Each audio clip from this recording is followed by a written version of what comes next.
Insight Politik, Suite Diana Valencia kembali dengan Bang Muni, Budi Aris Setiadi, Ketua Umum Projo, dan juga dua panelis, ada Usi dan juga Mas Agung.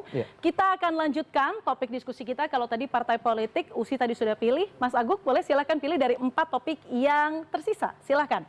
Jokowisme. Jokowisme. Oke, silakan Mas Agung. Mau bertanya apa soal Jokowisme ke Bang Muni? Iya, saya melihat Bang Muni dari tadi melakukan komunikasi politik, high context gitu. Menurut saya elit udah tahu lah langkah ini seperti apa, awalnya dan ujungnya misalkan, walaupun bisa jadi salah. Tapi begini, dalam konteks komunikasi publik, itu kan ada yang ingin dinegosiasikan ulang oleh Bang Muni dan Projo untuk menggeser Jokowisme menjadi Prabowoisme. Ya dalam teori komunikasi, itu namanya interaksionisme, simbolik semacam itu. Jadi ini proses yang terus berlangsung, yang awalnya kita mikir Jokowisme ya sudah Projo. Tapi ini ternyata didialogkan lagi sama Bang Muni. Seperti itu. Dan akhirnya di publik, interpretasi dari proses komunikasi publik itu memunculkan banyak fakta, Bang.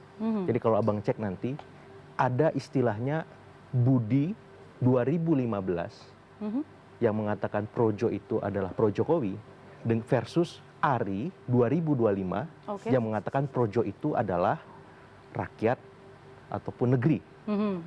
Ini diversuskan, Bang, di platform sosial media, cukup ramai. 2018 sepertinya itu, Bang. Seperti itu. Jadi satu itu interpretasi. Yang kedua, publik juga melihat ini langkah pragmatisme politik dari Bang Budi Ari dan Projo, karena memang hari ini yang berkuasa adalah Pak Prabowo dengan Gerindranya, bukan Pak Jokowi dengan PSI-nya.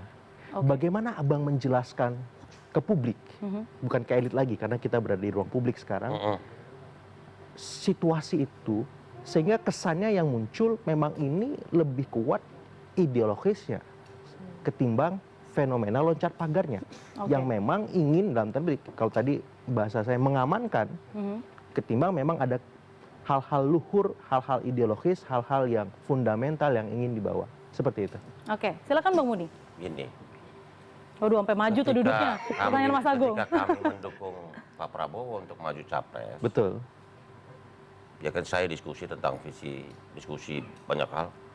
Dan saya nilai setelah Pak Prabowo kan kita perjuangkan. Betul. Untuk menjadi pemenang. Betul. Dan juga saya bergabung dalam pemerintahan Pak Prabowo. Saya menilai visi misi Pak atau pikiran dan hati Pak Prabowo ini untuk negeri, untuk rakyat. Nggak bisa beda. Maksudnya dibeda, jangan diadu lagi ntar Jokowisme, Prabowoisme. Menurut saya nggak, udah bukan waktunya. Yang penting berguna nggak, bermanfaat nggak buat kepentingan nasional, kepentingan negara, dan kepentingan rakyat. Itu aja. Dan saya menilai bahwa banyak program-program yang dicanangkan oleh Pak Prabowo ini sangat berguna, baik dalam jangka pendek, menengah, dan panjang, serta strategis untuk kepentingan bangsa dan rakyat. Nah karena itu saya nilai ini program nggak boleh gagal. Program-program strategis Pak Prabowo ini nggak boleh gagal, sehingga kami harus aktif dalam mendukung program-program strategis kerakyatan Pak Prabowo. Gitu. Nah, ditanya soal Jokowisme, menurut saya sama. Pak Jokowi dan Pak Prabowo ini sama kok. Saya kan tahu, bisa menilai. Apa yang dipikirkan dikerjakan Pak Jokowi, apa yang dikerjakan oleh Pak Prabowo sama, strategisnya untuk bangsa. Tapi kan kalau kita lihat secara program juga beda nih, Bang. Kalau strategis melihat bangsa Pak Jokowi begini. Infrastruktur, kemudian Pak Prabowo turunannya pangan, pendidikan. Benar, ya kan? gini. Pak Jokowi melihat strategis di tahun 2014 sampai 2024 karena kebutuhan strategisnya itu. Nah, Pak Prabowo melihat kepentingan strategis, makanya apa isunya Pak Prabowo? Satu, ketahanan energi, ketahanan pangan, ketahanan energi, lapangan kerja, dan sumber daya manusia.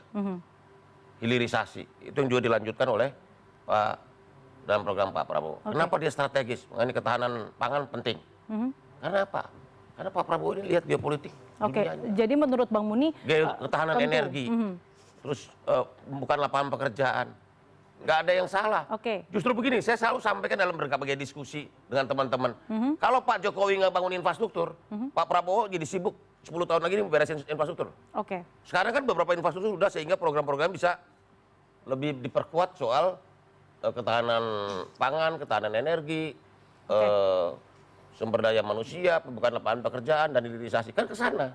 Begitu. Oke, saya melempar ke Usi. Usi setuju nggak kalau misalnya nilai-nilai yang diperjuangkan Joko Widodo dan Prabowo Subianto itu sebenarnya satu tarikan napas begitu bisa dikatakan? Kalau misalnya saya bisa mengatakan ya, mungkin balik lagi ke tadi saya sudah sempat mengatakan ada perubahan dan pergantian yang dimana kita merasa itu adalah proses dari pertumbuhan gitu. Itu yang pertama. Yang kedua, ketika Pak Muni itu bilang ini Jokowi satu nafas dengan Prabowo dan lain-lain, saya juga merasa mungkin hilangnya logo mukanya Pak Jokowi dari logonya Projo dan lain-lain itu hanya menghormati tuan rumah ketika nanti Pak Muni mau masuk ke dalam partai gitu misalnya ya. Itu yang pertama. Tapi balik lagi ketika Pak Muni berhasil masuk ke dalam Prabowo, menurut saya agak terlalu jauh ketika kita tarik ke perpecahan antara Jokowi dan Prabowo ataupun dari Jokowi dengan Projo gitu. Menurut saya itu terlalu jauh karena kembali lagi saya juga mengikuti Projo dari awal gitu ya. Yang saya tahu Projo ini lahir memang dari sosok Pak Jokowi dan sejauh ini Jokowi dan Prabowo menurut saya memang satu nafas gitu dan baik-baik saja. Oke, Mas Agung silakan tanggapi jawaban Mas Muni. Apakah itu memang semata-mata bahwa gak usahlah diributkan lagi Jokowisme, Prabowisme, yang penting memang tujuannya satu visi kok soal bangsa dan negara kok. Bagaimana menurut Anda? Iya, di publik hari ini belum selesai perdebatan itu. Nah, makanya kesempatan ini saya apresiasi Bang Muni mau tampil menjelaskan itu luar biasa gitu. Dan dalam benak publik sebenarnya sederhana. Jokowisme sama dengan PSI, Prabowisme sama dengan Gerindra. Gerindra, betul. Bang Muni itu memilih Gerindra, bukan PSI. Walaupun di panggung belakang mungkin ada banyak hal untuk menjelaskan kenapa pilihan itu terjadi. Tapi di publik, abang kan harus menjelaskan supaya publik tahu, oh sebenarnya Bang Muni itu punya alasan yang lebih fundamental untuk memilih Gerindra ketimbang PSI untuk mengalihkan ya Jokowisme tadi dalam tanda petik ke Prabowisme seperti itu. Dan dalam beberapa hal ini akan diuji, Mbak Diana. Paling sederhana apa? Ketika 2029 Prabowo tidak mengajak Gibran alias pecah kongsi, di mana Projo, di mana Bang Muni bersikap? Apakah tetap bersama Prabowo atau kemudian ketika Gibran misalkan maju mengalihkan dukungan lagi ke Gibran? Itu kan paling nyata sikap-sikap semacam itu. Dan dalam politik nggak bisa membelah dua, harus jelas dan tegas kemana arah Bang Muni 2029. Ya jelas kalau misalkan sekarang ke Gerindra berarti ke Pak Prabowo. Betul. Dan saya ingin mengatakan maaf nih ke Pak Jokowi, Bang Muni sudah tidak lagi bersama Pak Jokowi secara politik utuh, komprehensif ketika diuji dengan hal-hal seperti itu, dan pada ujungnya misalnya berbeda sikap dengan Gerindra. Kalau nanti di 2029 pecah kongsi. Tapi kalau kita bicara soal dampak pendeknya dulu, menurut analisa Mas Agung, dengan Projo yang sekarang mungkin pelan-pelan itu sudah mulai memasukkan nilai-nilai Prabowo begitu di dalamnya, apakah akan kehilangan masa juga, Bang? Karena kan tadi Usi juga menyebutkan bahwa ya namanya Projo ya lahir dari fenomena Jokowi begitu. Persis. Nah, di sini kepemimpinan Bang Muni diuji. Ya kalau misalkan kemarin sukses memenangkan Pak Jokowi 2 periode, ditambah dan Pak Prabowo. Pak Prabowo kemudian periode pertamanya, menurut saya kans untuk mengulang keberhasilan itu bisa. Asal memang Bang Muni menjadi Bang Muni dimanapun itu, mau itu di Gerindra, mau itu di partai manapun, misalkan ada hal-hal lain terjadi di last minute misalkan, tidak di Gerindra misalkan, tapi yang jelas ya Bang Muni, Projo ya seperti itu. Kalau memang ingin besar, ingin strategis, ingin dilirik oleh semua elit negeri ini, bergeraklah seperti dulu, bahkan lebih baik lagi, supaya apa? Projo, Bang Muni tetap relevan, tetap strategis di panggung politik nasional kita.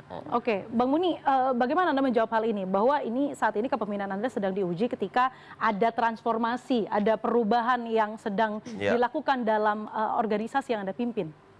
Ya, transformasi kan keniscayaan, perubahan keniscayaan. Nah, tantangan-tantangan ke depan bukan nggak kita kalkulasi, tapi juga analisa dan kalkulasi yang lebih sifatnya hipotetik kan juga kita pertimbangkan.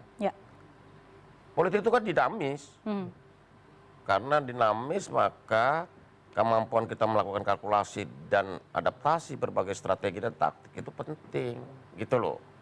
Tapi saya selalu saat ini saya berpositif thinking, ngelihat benang merahnya. Oke.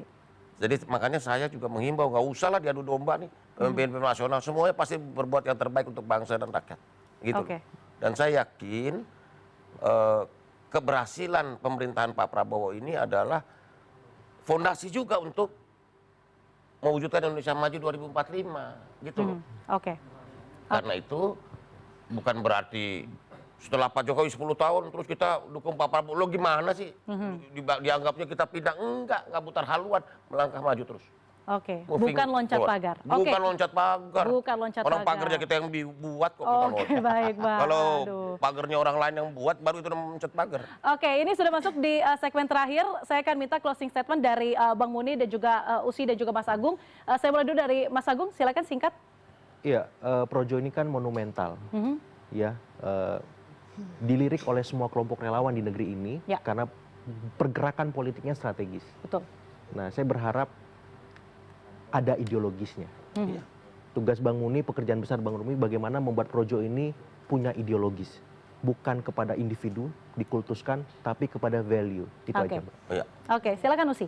Ya, kalau misalnya dari saya mungkin kita memahami konsepsi partai politik gitu ya. Kalau di Orde Baru kita memahami bahwa itu menjadi sebuah mesin penguasa untuk mempertahankan status quo. Tapi Pak Muni ketika nanti masuk ke partai politik, yang harus dipahami adalah di era reformasi saat ini, partai politik itu sudah harus bisa menjawab tuntutan-tuntutan dari masyarakat gitu. Dan semoga dengan masuknya Pak Muni dan Projo ke partai, apapun itu partainya, balik lagi saya tidak terlalu memperhatikan ya Pak, semoga benar tetap pada ide gagasan akar rumput, pangan, nelayan, dan petani-petani gitu. Itu aja. Terakhir closing statement dari Bang Muni, silakan Bang Muni. Bahwa partai politik itu adalah pilar penting dalam demokrasi. Tidak ada demokrasi tanpa partai politik. Tetapi juga harus disadari, harus dipahami bahwa aspirasi masyarakat, aspirasi rakyat itu juga, atau civil society movement ini juga harus mendapat tempat dan ruang dalam gerak demokrasi. Partisipasi publik harus tetap kuat. Karena satu kaki adalah partai politik dalam urusan elektoral, tapi juga civil society movement ini juga harus kita pelihara, perkuat. Karena aspirasi yang muncul di masyarakat itu terkadang tidak mendapat penyerapan dan artikulasi dari partai politik. Begitu. Baik. Kita sudahi diskusi kita pada malam hari ini di Insight Politics with Diana Valencia pada malam hari ini. Terima kasih banyak Bang Muni, Usi dan juga Mas Agung sudah hadir pada malam hari ini di Studio 2 CNN Indonesia. Sampai jumpa di Insight Politics with Diana Valencia minggu depan. Selamat malam.